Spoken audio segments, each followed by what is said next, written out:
Okay, mga Repa Pips, ngayon magluluto tayo ng buro.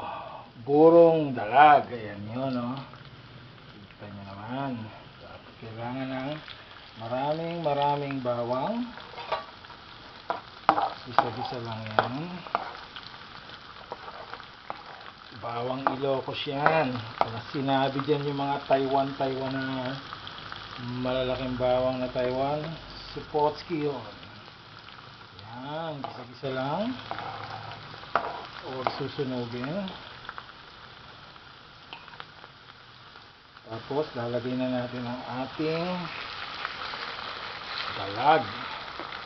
Yun, oh. Yun yung naman, fermented rice. Sama pa natin yung isa. Yan.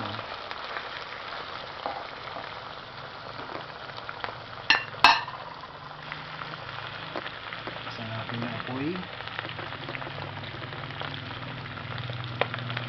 Yun, oh.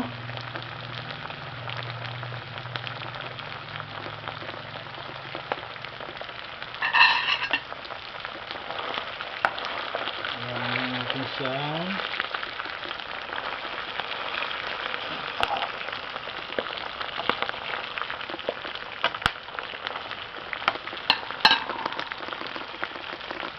Mag-isa ang mabuti. Yung bawang, oh. Ang malupit yan. Diba? Tapos tatakpan lang natin. Hintay tayo ng mga 10 to 15 minutes. Mamaya po post ko na yan.